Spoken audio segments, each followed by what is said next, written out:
बिस्मिल्लाहिर्रहमानिर्रहीम। Professor Madani from EQS academy. बच्चों, physics के न्यूमेरिकल जारी थे। हमने पिछले में 6 न्यूमेरिकल तक कल तक किया था।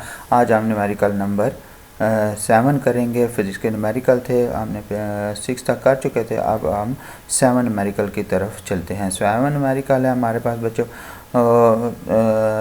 2 masses 26 kg and 24 kg are attached to the ends of a string which passes over a frictionless pulley. 26 kg is lying over a smooth horizontal table.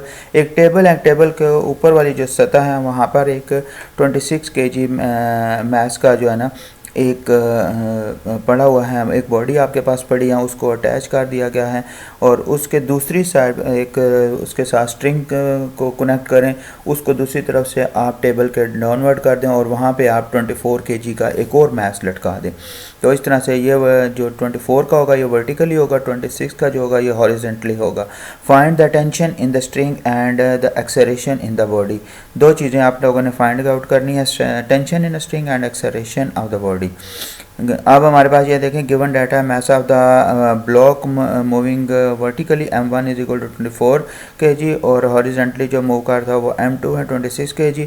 Gravitational acceleration होता है g is equal to 10 metre per second square. Required है बच्चों हमारे दो चीज़ें, acceleration और tension. a is equal to और t, दो फार्मूले जो जिस तरह से हमने पिछला क्वेश्चन किया था बिल्कुल उसी तरह से, इसीलिए मैं आप लोगों को ये जल्दी समझाऊंगा ताकि हम ज़्यादा न्यूमेरिकल कर सकें। a is equal to m1 g और divided by m1 plus m2। अब ये m1 g क्यों आया, क्योंकि ये आप लोगों के पास हॉरिजेंटली है। वर्टिकली हो तो a into m1 minus m2 into g वो फार्मूला आता है। ये दोनों के फार्मूला को अच्छी तरह से ध्यान में रखें। तो इसके अंदर आप लोगों ने by putting the values in the above equation we have a is equal to m1 आपके पास 24 था, g की वैल्यू 10 थी, इन दोनों की वैल्यू को पुट कर दिया गया। m1 24, m2 की 26, इन दोनों की वैल्यू को हमने प्लस किया तो 50 आ गया, इन दोनों को मल्टीप्लाई किया तो 240 आया, इसको डिवाइड किया तो हमारे पास 4.8 मीटर पर सेकेंड स्क्वायर आ गया। ये बच्चों आप लोगों ने एक्सेलरेशन हासिल कर लिया। अब हम फार्मूला अप्लाई करने वाले हैं टेंशन का, क्योंकि हमने दो चीज़ें फाइंड आउट करनी थी, टेंशन और एक्सेलरेशन। एक्सेलरेशन हम फाइंड आउट कर चुके हैं, आप टेंशन की तरफ चलते हैं। t is equal to m1 m2 g over m1 plus m2। अब इसी फार्मूला के अंदर आप लोगों ने वैल्यू को पुट कर देना। By putting the values in the above equation we have t is equal to 24 multiply 26 multiply 10 m1 m2 और g और divided by m1 plus m2। m1 की वैल्यू पुट की 24, m2 की वैल्यू पुट की, इन दोनों को प्लस किया 50 आ गया, इन तीनों को मल्टीप्लाई किया तो आपके पास 6240 आ गया। इसको इसके साथ डिवाइड किया तो 124.8 newton is equal to 125 newton. ये बच्चों हमारे पास रिक्वायर्ड रिजल्ट आ चुका है। a is equal to 4.8 metre per second square और टेंशन हमारे पास आ चुके हैं 125 न्यूटन। ये आखिर में आप लोगों ने हेडिंग के साथ स्टेप लिखना होता है। अब बच्चों ना भी लिखें तो यहाँ तक ठीक है, लेकिन अगर इसमें लिखेंगे तो एग्जामिनर पर एक अच्छा इंप्रेशन जाता है जिससे वो आप लोगों को अच्छे नंबर देने पे मजबूर हो जाता है। 3.8 की तरफ बच्चों चलते हैं। How much time is required, T आप लोगों ने फाइंड आउट करना है। टाइम कितना लगेगा, 22 newtons momentum by a force of the 20 newton. Momentum इसका गिवन है वो 22 न्यूटन है, तो लेकिन उसमें ये है कि पी एफ माइनस पी आई, तो पी मीन मोमेंटम और आई एफ फाइनल और आई इनिशियल। फाइनल मोमेंटम में से इनिशियल मोमेंटम को कहते हैं, अगर सब्ट्रैक्ट कर दें तो हमारे पास 22 न्यूटन आता है। तो अगर ये 22 न्यूटन हमारे पास मोमेंटम है, फोर्स अप्लाइड हो रही है, इसके अंदर 20 न्यूटन की न्यूटन फोर्स की यूनिट होती हैं, तो F is equal to 20 newton. जो मैं इस यूनिट के बारे में पिछले लेक्चर्स के अंदर बड़ी डीपली जो है ना इसको मैं डिस्कस कर चुका हूँ, ये वो से पिछले आप हर लेक्चर के साथ बस कंटिन्यूटी रखें। सॉल्यूशन में देखें बच्चों, as we know F is equal to P F minus P I over T, P F minus P I की वैल्यू और डिवाइडेड बाई टी। अब हमने फाइंड आउट फोर्स हमारे पास गिवन है, so T is equal to, अगर हम इन दोनों को आपस में रिप्लेस कर दें इन दोनों को आपस में रिप्लेस करें, क्योंकि हमने टी फाइंड आउट करना है, एफ़ की हमें ज़रूरत नहीं है, एफ़ हमारे पास गिवन है, तो हम इसलिए इन दोनों को आपस में रिप्लेस करने लगे हैं। एफ़ को इस जगह पे चले जाएंगे और टी को इधर नीचे ले आएंगे। Bye putting the values in the above equation, ये अबव इक्वेशन है, इसके अंदर आप वैल्यू डालेंगे, ये इसकी वैल्यू 22 है, यहाँ से उठा के इसकी जगह पुट कर दिया और एफ़ की जगह पे 20 किया, तो इसको इसके साथ बच्चों डिवाइड किया तो 1.1 सेकेंड आ गया। ये हमारे पास यही हमने फाइंड आउट करना था और यही हमारा रिजल्ट है। Time required T is equal to 1.1 second. बच्चों इससे पिछला क्वेश्चन 3.7 क्वेश्चन मोस्ट इंपॉर्टेंट था, आप उसको ज़रूर प्रैक्टिस करें और उसको एग्जामिनेशन पॉइंट ऑफ व्यू के नज़र से भी देखते रहें, मोस्ट इंपॉर्टेंट क्वेश्चन था। 3.9 की तरफ बच्चों चलते हैं। 3.9 है, how much is the force of the friction between a body block of mass 5 kg and horizontally marble floor. एक 5 kg मास का एक बॉडी है जो कि हॉरिजॉन्टल फ्लोर मार्बल फ्लोर पर है। The coefficient of the friction between would and marble, would का जो ब्लॉक है और मार्बल के दरमियान में जो कोफिशिएंट फ्रिक्शन है, जो उसके अंदर मुज़ाहमत आ रही है, वो 0.6 की है।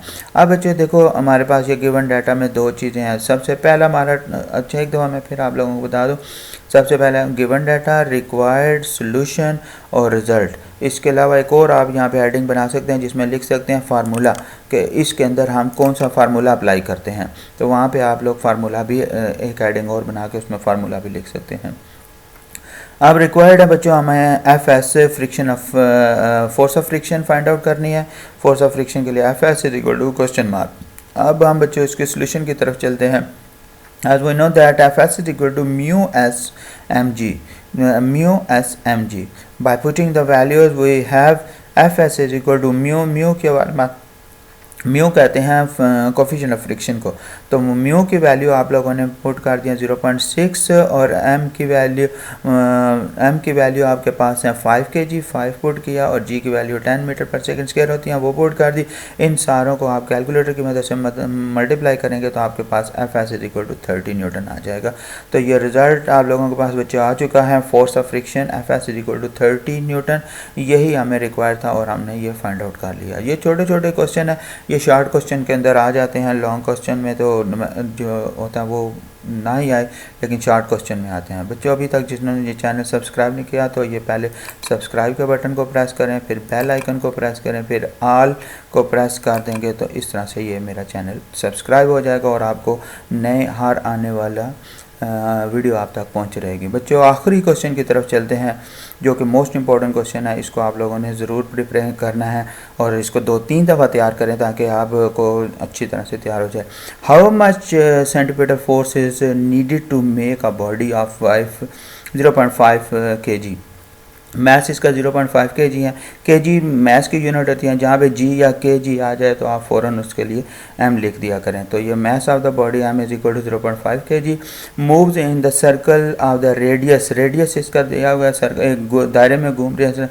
r is equal to 50 centimetre और सेंटीमीटर को मीटर में कन्वर्ट करने के लिए 100 के साथ डिवाइड करेंगे, 50 डिवाइडेड बाय 100 तो 0.5 आ जाएगा। इस तरह से ये बच्चों आप लोगों के पास ये वाला speed of the body v is equal to 3 metre per second और रिक्वायर्ड है हमें सेंटीमीटर फोर्स एफ सी। और अब हमने फार्मूला लगा देना है F C is equal to M V square over R. तो एम की वैल्यू पुट की, वी की वैल्यू पुट की, स्क्वायर डाला और आर। तो पहले हमने स्क्वायर को फाइंड आउट किया, 3399 को इसके साथ मल्टीप्लाई करेंगे, 0.5 के साथ डिवाइड करेंगे तो हमारे पास एफ सी 9 न्यूटन आ जाएगा। यही हमने फाइंड आउट करना था बच्चों। आई होप कि आप लोगों को ये समझ आ गया होगा। तो ये एफ सी 9 न्यूटन आ गया। तो इस तरह से ये हमारे आज ये चैप्टर ख़त्म हुआ। तो अगर आप लोगों को फिर भी कोई चीज़ मुश्किल लगी हो, कोई चीज़ ना समझ आ रही हो तो आप कमेंट सेक्शन में आके मुझसे पूछ सकते हैं। और अगर आप लोगों को लेक्चर अच्छा लगा है तो कमेंट ज़रूर लिखें, और अगर आप लोगों को नहीं भी अच्छा लगा तो तब भी ज़रूर लिखें ताकि मुझे पता चलता रहे कि आप लोगों को किस चीज़ की कमी है। नेक्स्ट टाइम वो मैं आप लोगों को वो करा दूं। अगर वो स्पीड की वजह से आप लोगों को कुछ लगा हो तो मेरी कोशिश होती है कि कम वक्त में आप लोगों को ज़्यादा से ज़्यादा मालूमात शेयर करूं, क्योंकि आपके पास तो अभी ऑप्शन है कि आप बार बार मेरे लेक्चर को सुन सकते हैं। तो अगर मैं आहिस्ता आहिस्ता करता रहूँगा तो वो टाइम जो है ना वो बढ़ जाएगा, तो टाइम बढ़ने की वजह से फिर आप लोगों को अगली जो वीडियो का फिर वो इंतज़ार करना पड़ता है। तो बच्चों फिर आपसे रिक्वेस्ट है कि आप सब्सक्राइब को प्रेस कर दें, बेल आइकन को प्रेस करें, ताकि आपको मेरी